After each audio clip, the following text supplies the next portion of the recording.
ہمیشہ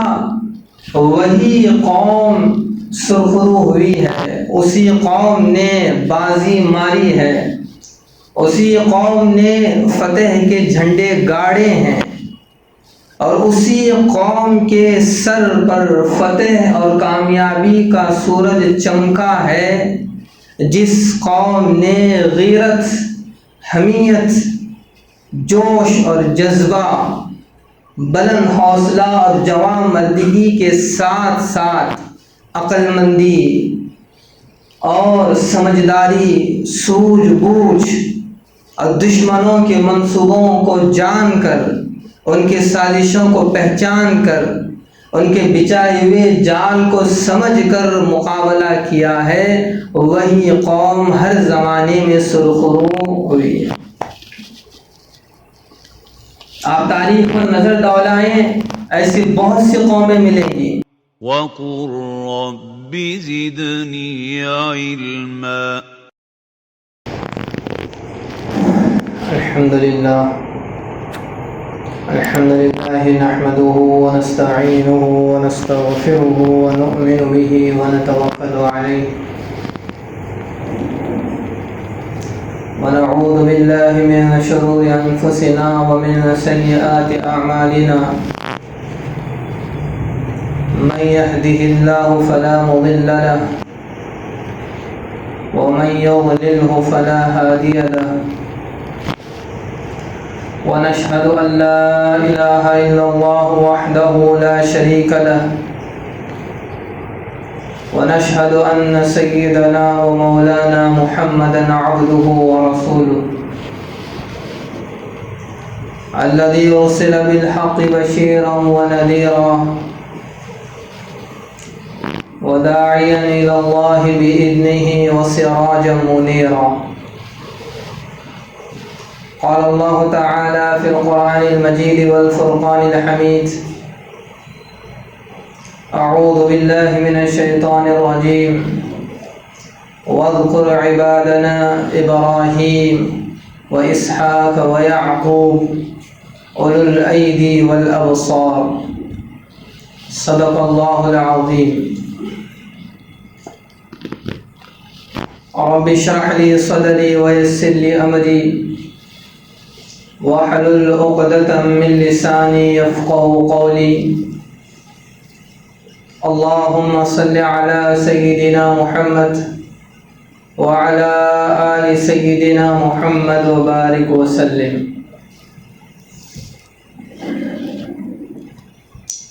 دنیا میں جب دو قومیں آپس میں لڑتی ہیں، مقابلہ کرتی ہیں، آپسی جنگ شروع ہوتی ہے، تو ہر قوم کو دو چیزوں کی بڑی سخت ضرورت ہوتی ہے، بہت شدید ضرورت ہوتی ہے، جن کے بغیر کوئی قوم دوسری قوم کا مقابلہ نہیں کر پاتی، دوسرے قوم کے آگے ٹک نہیں سکتی۔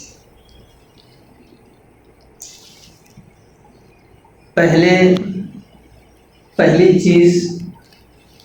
غیرت اور حمیت، جوش اور جذبہ، بلند حوصلہ اور جواں مردگی، یہ پہلی چیز۔ اور دوسری چیز سمجھداری، عقل مندی، دانائی، دانش مندی، دشمن کے منصوبوں اور سازشوں کا سمجھنا، دشمن کے بچھائے ہوئے جال کو بھانپنا اور اس کے مطابق عمل کرنا، کارروائی کرنا، یہ کسی بھی قوم کے لیے یہ دو چیزیں انتہائی ضروری ہوتی ہیں۔ اس کے بغیر کوئی قوم دوسری قوم کا مقابلہ کر نہیں سکتی۔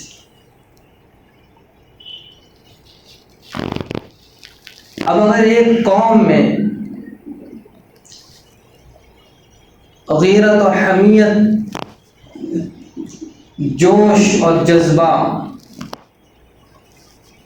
بلند حوصلہ اور جوانمردی تو ہے،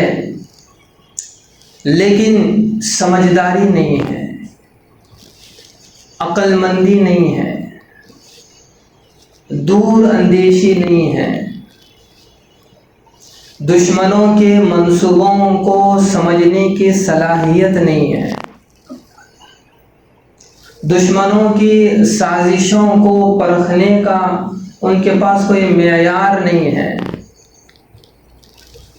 دشمنوں کے بچھائے ہوئے جال کو سمجھنے کا ان کے پاس کوئی فہم نہیں ہے، تو پھر یاد رکھیں کہ وہ قوم باوجود اپنی غیرت اور حمیت کے،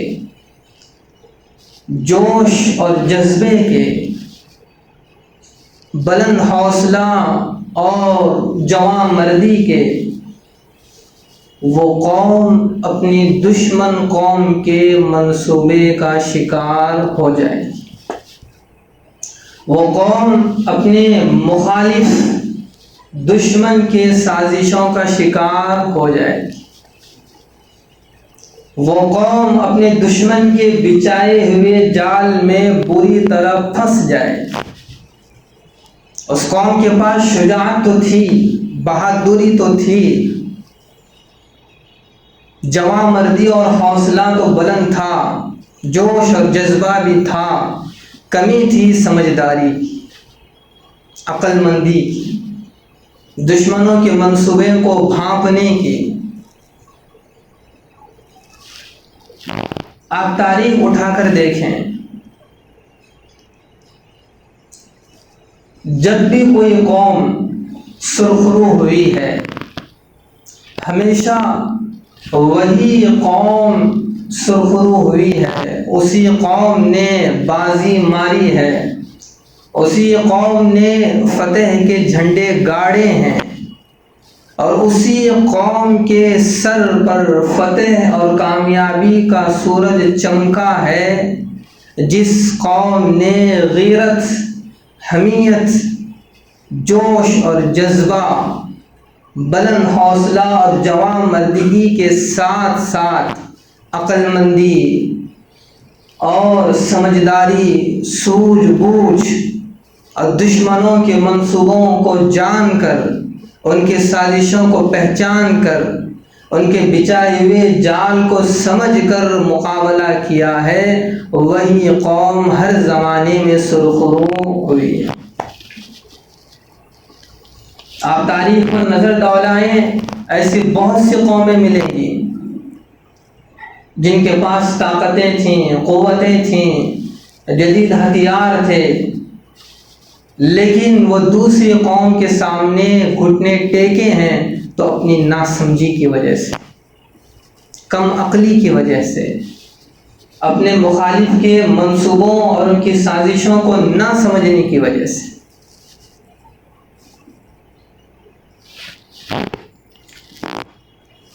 اس لیے کہ جب بھی کسی قوم کے ساتھ مقابلہ ہوتا ہے، وہ مقابلہ صرف اور صرف غیرت اور حمیت، جوش اور جذبہ، بلند حوصلگی یا جواں مردگی یا بلند ارادوں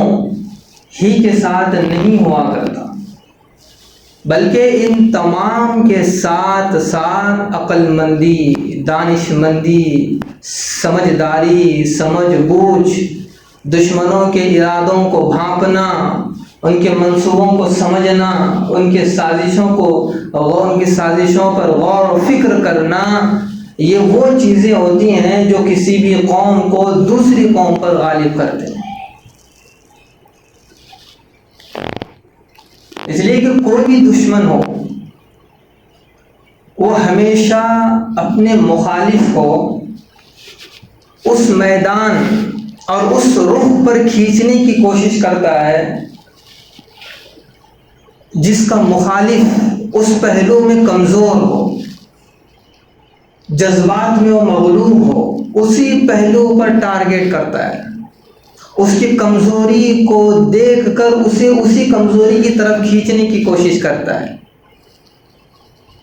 اور کوئی بھی قوم اپنی اس کمزوری، اپنے اس کمزور پہلو کو اپنے دشمن کے لیے موقع نہیں دیتی کہ دشمن میرے اس کمزور پہلو کی طرف مجھے کھینچے، اس لیے کہ پتہ ہوتا ہے کہ یہ کمزور پہلو، یہ جذبات سے مغلوب پہلو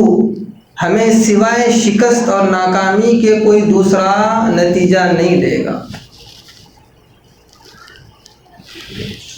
اب یہاں اس بات کو سمجھنے کی ضرورت ہے، اس بات کو سمجھنے کی ضرورت ہے کہ دنیا میں اسلام دشمن طاقتیں، اسلام دشمن طاقتیں، اور خاص طور سے اس ملک کی دشمن اور اس ملک میں رہنے والے اقلیتی طبقات کے دشمن طاقتوں نے مسلمانوں کو خاص طور سے ان کے کمزور پہلو کی طرف کھینچنے کی کوشش کی، جذبات سے مغلوب پہلو کی طرف کھینچنے کی کوشش کی، اور افسوس کہ مسلمان اس کمزور پہلو، جذبات سے مغلوب پہلو کی طرف کھینچتے چلے گئے۔ اس کا نتیجہ یہ ہوا کہ مسلمان اسلام دشمن طاقتوں کی سازشوں میں پھنستے گئے، اور اسلام دشمن طاقتیں اپنے منصوبے میں کامیاب ہوتی گئیں۔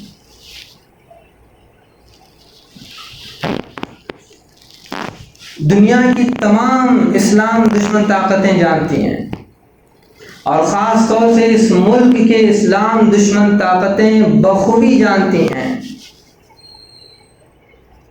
کہ ایک مسلمان چاہے وہ کتنا گرا پڑا ہی کیوں نہ ہو، ایک ادنا سے ادنا مسلمان جس کی زندگی میں دین کا کوئی تصور نہ ہو، وہ اپنی کوتاہی، اپنی سستی اور اپنی کاہلی کی وجہ سے دین سے دور رہتا ہو، نمازوں سے دور ہے، روزوں سے دور ہے، خیر خیرات زکوٰۃ صدقات سے دور ہے، دین کے دیگر نیک کاموں سے بالکل دور ہے، لیکن اس کے باوجود اس کے دل میں رسول اللہ کی محبت شدید ترین طور پر ہوتی ہے، رسول اللہ کی محبت اعلیٰ درجے کے طور پر اس کے دل میں ہوتی ہے، رسول اللہ کے کردار سے اسے محبت ہوتی ہے، رسول اللہ کے بول سے اسے محبت ہوتی ہے،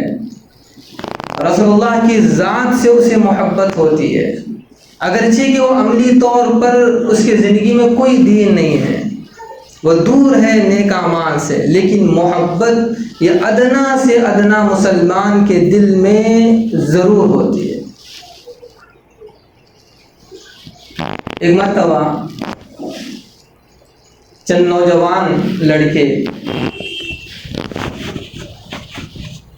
اپنے کسی پروفیسر اور شاعر کے ساتھ مل کر گفتگو کر رہے تھے، تو نوجوانوں نے سوچا کہ چلیں آج اپنے پروفیسر اور شاعر صاحب سے کچھ مذاق کر لیں، اور پروفیسر صاحب، شاعر صاحب کی عادت شراب کی تھی، وہ بالکل شراب میں مدہوش تھے، اور لڑکے انہیں چھیڑ رہے تھے۔ نوجوانوں میں سے کسی نے کہا کہ بتائیں کہ فلاں شاعر کے تعلق سے آپ کا کیا خیال ہے، کیا رائے ہے؟ تو چونکہ وہ پروفیسر اور شاعر صاحب نشے میں تھے، تو انہوں نے کہا کہ وہ تو ابھی بچہ ہے۔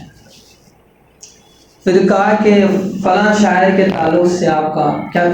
ارادہ ہے، کیا رائے ہے؟ کہا کہ وہ ابھی شاعری سیکھ رہا ہے۔ پھر پوچھا کسی نوجوان نے کہ فلاں شاعر کے تعلق سے آپ کا کیا ارادہ ہے، کیا رائے ہے؟ تو کہا کہ اس نے ابھی شاعری سیکھی ہے۔ پھر کسی اور شاعر کے بارے میں کہا تو کہا کہ وہ بھی بچہ ہے۔ تو مختلف شعراء کے نام لیے گئے، ہر شاعر کے تعلق سے یہ پروفیسر صاحب کہتے ہیں کہ بھئی وہ کچھ بھی نہیں ہے۔ اسی دوران ایک نوجوان نے کہا کہ بتائیں کہ رسول اللہ کے بارے میں کیا خیال ہے، رسول اللہ کے بارے میں آپ کی کیا رائے ہے؟ جو ہی یہ کلمات اس پروفیسر اور شاعر صاحب کے کان میں پڑے، شراب کی بوتل سامنے تھی، اٹھائی اور سر پر دے ماری اور کہا کہ بدبخت، میری اس ناپاک زبان سے اس پاک ہستی کے تعلق سے رائے پوچھتے ہو جس کی شفاعت کی امید لیے میں زندگی گزار رہا ہوں۔ آپ سوچیں کہ ایک شرابی ہیں اور بالکل مدہوش ہیں، لیکن جب رسول اللہ کا نام سامنے آ گیا تو پھر وہ محبت چھلک اٹھی۔ تو دشمن اسلام اس بات کو بخوبی جانتے ہیں کہ مسلمان چاہے وہ اسلام سے کتنے ہی دور کیوں نہ ہو، لیکن وہ رسول اللہ سے شدید محبت کرتے ہیں،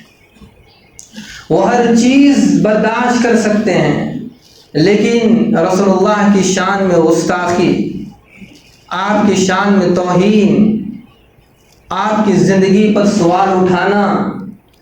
آپ کے کردار کو داغدار کرنا یا آپ کی زندگی پر کیچڑ اچھالنا، یہ کبھی کسی موقع پر کسی مسلمان کو برداشت نہیں۔ لہذا مسلمان اپنے غم اور غصے کے اظہار کے طور پر اس سڑکوں پر اتر آتے ہیں، احتجاج کرتے ہیں، سراپا احتجاج بن جاتے ہیں۔ لیکن یہاں رک کر ایک بات سمجھنے کی ضرورت ہے۔ یقیناً یہ جذبات قابل قدر ہیں، یہ اتر کر سڑکوں پر احتجاج کرنا یہ حق ہے، قانونی حق ہے، مذہبی حق ہے، لیکن یہاں رک کر ہمیں یہ بات سمجھنی ہے کہ کہیں ایسا نہ ہو کہ کوئی دشمن ہمارے جذبات کے ساتھ کھیل نہ رہا ہو، کوئی دشمن ہمارے جذبات کو اپنی سازش کا حصہ نہ بنا رہا ہو۔ یقیناً یہ جذبات قابل قدر ہیں، یہ احتجاجات کرنا اور اس کے خلاف آواز اٹھانا یہ ہمارا قانونی اور مذہبی حق ہے، لیکن یہاں پہنچ کر دو باتوں کا سمجھنا ضروری ہے۔ ایک تو پہلی بات یہ سمجھنا ہے کہ جب ایسے موقعوں پر اسلام ہماری کیا رہنمائی کرتا ہے کہ جہاں اہانت اسلام کے واقعات ہو رہے ہوں، توہین رسالت کے واقعات ہو رہے ہوں، اس موقع پر اسلام ہماری کیا رہنمائی کرتا ہے۔ اور دوسرے یہ کہ ایسے موقعوں پر ہمارا جذبات میں آ کر، غم اور غصے میں آ کر احتجاج کرنا، سڑکوں پر اترنا، یہ ہمارے لیے کس قدر مفید ہے اور دشمنوں کے لیے کس قدر فائدہ مند ہے، اس بات کو سمجھنا بہت ضروری ہے۔ اس لیے کہ اسلام نے ہمیں جس طرح کی تعلیم دی ہے، اس تعلیم میں اسلام نے ہمیں یہ سکھایا ہے کہ ہمارے اندر غیرت اور حمیت بھی ہو، جوش اور جذبہ بھی ہو، بلند حوصلہ اور جواں مردگی بھی ہو، اور ساتھ ساتھ سمجھداری بھی ہو، عقل مندی بھی ہو، سوجھ بوجھ بھی ہو، دشمن کے منصوبوں کو سمجھنے کی صلاحیت بھی ہو، دشمنوں کی سازشوں کو پرکھنے کا معیار بھی ہو۔ اللہ تعالیٰ نے قرآن مجید میں انبیاء کا جو تذکرہ فرمایا ہے، وہاں اللہ پاک نے انبیاء کی صفات بیان کیے ہیں۔ ان صفات میں اللہ نے پہلی صفت انبیاء کی یہ بتائی اولی الایدی، کہ انبیاء کی ایک صفت وہ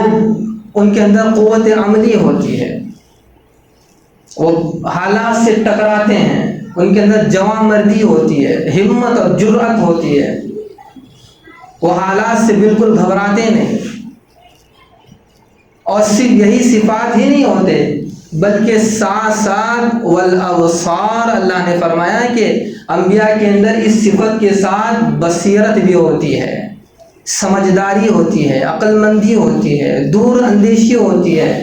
حالات کو سمجھنے اور پڑھنے کی صلاحیت اور قابلیت ہوتی ہے۔ اب یہاں ہمیں ایسے موقعوں پر دو چیزوں کو سمجھنا ضروری ہے۔ پہلے تو یہ بات سمجھیں کہ توہین رسالت کا یہ واقعہ کوئی ایسا واقعہ نہیں ہے کہ اس دھرتی پر پہلی مرتبہ ہوا ہے۔ نبی علیہ السلام کے زمانے میں بھی اہانت رسول، اہانت اسلام کے واقعات ہوئے ہیں، توہین رسالت کے واقعات ہوئے ہیں، نبی علیہ السلام کو گالیاں دی گئیں، نبی علیہ السلام کی عزت و آبرو کو اچھالا گیا۔ آپ کے ازواج مطہرات میں سے حضرت عائشہ صدیقہ رضی اللہ تعالیٰ عنہ پر بہت گمبھیر الزامات لگائے گئے۔ اب یہاں یہ دیکھنا ہے کہ ایسے موقعوں پر رسول اللہ نے کیا اقدام کیا، کیا آپ نے کارروائی کی، اسلام ہمیں ایسے موقعوں پر کیا رہنمائی کرتا ہے۔ تاریخ پر نظر ڈالیں تو میں ایسے واقعات ملتے ہیں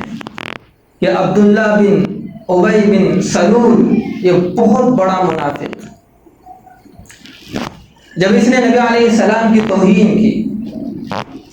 رسول اللہ کی عزت کو داغدار کرنے کی کوشش کی، تو نبی علیہ السلام نے اس کے قتل کرنے کا ارادہ فرمایا۔ پھر آپ نے محسوس کیا، آپ کو یہ اندازہ ہوا کہ اس کے قتل سے فتنہ پیدا ہونے کا اندیشہ ہے، اس کے قتل کر دینے سے دشمن کے منصوبوں کو اور تقویت مل جائے گی، دشمن کے منصوبوں کو اور انہیں مضبوطی مل جائے گی، لہذا نبی علیہ السلام نے اس کو چھوڑ دیا۔ اب ذرا غور کریں، ہمارے جذبات تو کیا کہیں گے کہ اس کا قتل کیا جائے، اسے ہلاک کر دیا جائے، اسے مار دیا جائے، لیکن چونکہ انبیاء کے اندر اللہ پاک نے وہ صفت رکھی ہے، ان کے اندر جواں مردی، قوت عملی کے ساتھ ساتھ سمجھداری بھی ہے، عقل مندی بھی ہے، دور اندیشی بھی ہے، دشمن کے منصوبوں کو سمجھنا اور ان کی سازشوں کو سمجھنے کی صلاحیت بھی انبیاء کے اندر ہے۔ نبی علیہ السلام نے یہ بھانپ لیا، یہ محسوس کیا کہ اگر اس کا قتل کیا جائے تو پھر دشمن کے منصوبوں کو اور مضبوطی حاصل ہوگی، لہذا اس کو چھوڑ دینا ہی دشمن کے منصوبوں پر پانی پھیرنا ہے، اس کو چھوڑ دینا ہی دشمن کی سازشوں کو ناکام کرنا ہے۔ ایک اور موقع پر اسی عبداللہ بن سلول نے اسلامی ریاست کے خلاف بہت بڑی سازش کی، اور ایسی خطرناک سازش تھی کہ صحابہ نے نبی علیہ السلام کو یہ مشورہ دیا کہ آپ اس کو قتل کی وہ سزا دیں جو قانونی طور پر مقرر ہے، کوئی غیر قانونی کارروائی نہیں، جو قانونی طور پر مقرر ہے وہی سزا اس کو دیں۔ نبی علیہ السلام نے فرمایا کہ نہیں، اگر اس کو سزا دی جائے تو پھر لوگ اسلام کو بدنام کریں گے اور لوگوں کو یہ کہنے کا موقع ملے گا کہ محمد اپنے ماننے والوں کو قتل کروا دیتا ہے۔ اب دیکھیں، ان واقعات سے ہمیں نبی علیہ السلام کی اس طرز عمل سے ہمیں یہ واضح رہنمائی ملتی ہے، یہ ہدایت ملتی ہے کہ جب کبھی کوئی ایسے واقعات ہو جائیں، توہین رسالت کے مجرم کو اس پر کارروائی کرنے کے نتیجے میں فتنے کا اندیشہ ہو، یا اس پر رد عمل کرنے میں دشمن کے منصوبوں کو مضبوطی مل رہی ہو، یا اسلام دشمن طاقتوں کو اسلام کو بدنام کرنے کا انہیں موقع مل رہا ہو،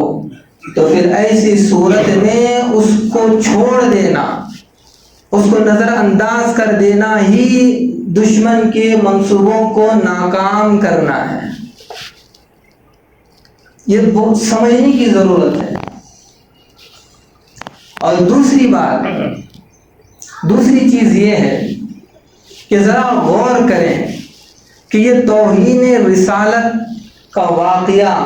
کس وقت سامنے آیا ہے، اس کے ٹائمنگ پر غور کریں۔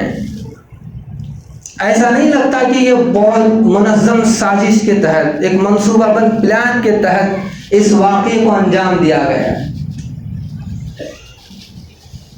پچھلے لوک سبھا الیکشن میں لاکھ کوششیں کی گئی کہ وہ الیکشن ہندو مسلم کا مدعا بن جائے۔ دو گجراتیوں نے جان توڑ محنت کی اور ان کے چیلوں نے اپنے سیاسی پروگرامات میں، ریلیوں میں مسلمانوں کے خلاف نفرت انگیز باتیں کی، گفتگو کی، بیانات کیے۔ کیا کیا نہیں کیا گیا کہ اس الیکشن کو ہندو مسلم مدعا بنایا جائے، لیکن لوگوں نے اپنا ووٹ ظلم کے خلاف، بے روزگاری کے خلاف، عورتوں پر ہو رہے ظلم و ستم کے خلاف، ناانصافی کے خلاف، تشدد کے خلاف، موب لنچی کے خلاف ووٹ ڈال کر اس ملک کے نقشے کو بدل دیا۔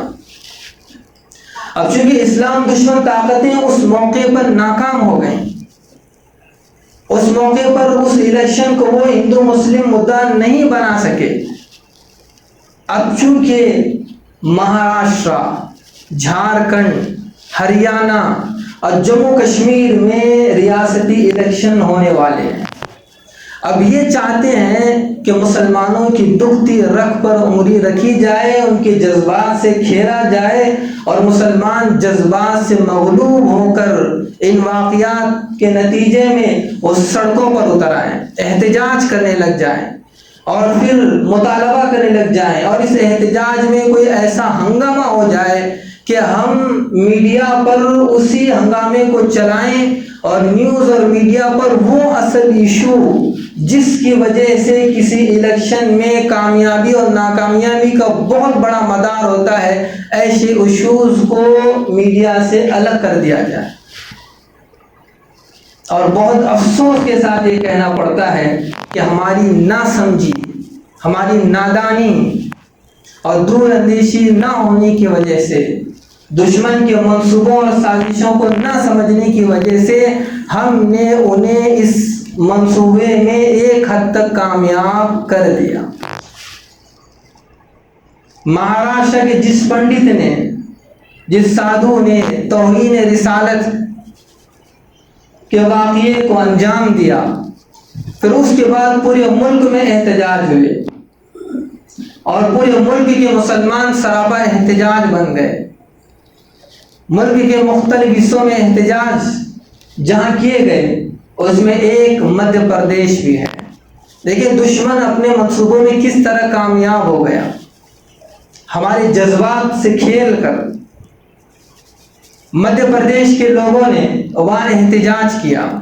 لوگ اکٹھا ہوئے، یقیناً انہوں نے پرامن احتجاج کا ارادہ کیا تھا اور اسی کے لیے وہ آئے تھے،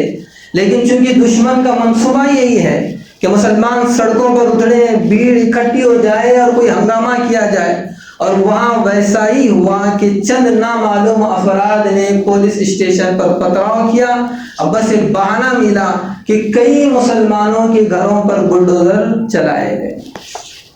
کروڑوں کے گھر کو زمین بوس کر دیا گیا،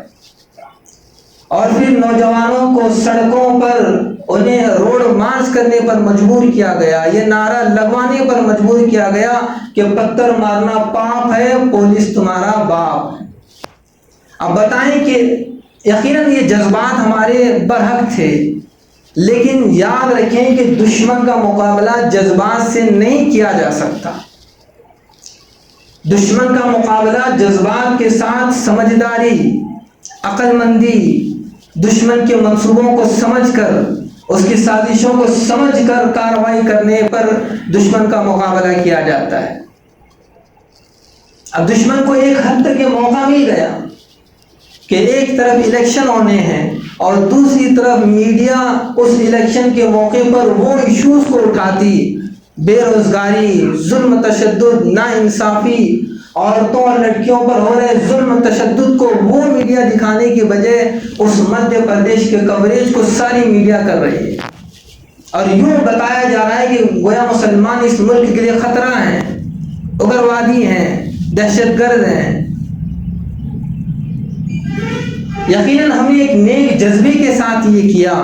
لیکن یہ بات یاد رکھیں جذبات کے ساتھ سمجھداری بھی ضروری ہے۔ ایسے موقع پر ہماری ذمہ داری یہ بنتی ہے کہ بجائے ہم جذبات کا اظہار کریں، اپنی سمجھداری، اپنی عقل مندی، دشمنوں کے منصوبوں کو بھانپ کر اس پر عمل کیا جائے۔ اسلام ہمیں یہی تعلیم دیتا ہے کہ ہمارے اندر ایک طرف حمیت اور غیرت ہو، جوش اور جذبہ ہو، حوصلہ اور جمع مردگی ہو، اور ساتھ ساتھ سمجھداری ہو، عقل مندی ہو، دور اندیشی ہو، دشمنوں کے منصوبوں کو جاننے اور پہچاننے اور سمجھنے کی صلاحیت اور قابلیت ہو۔ اللہ کرے کہ یہ بات ہماری سمجھ میں آ جائے۔ اللہ ہمیں دشمن کا مقابلہ صرف جذبات سے نہیں بلکہ عقل مندی اور دانش مندی اور دور اندیشی کے ساتھ کرنے کے اللہ ہمیں توفیق عطا فرمائے۔ وآخر دعوانا الحمدللہ رب العالمین۔ Thank you for watching. If you found this video helpful, please like, share it with others, and subscribe to our YouTube channel for more insightful Islamic content.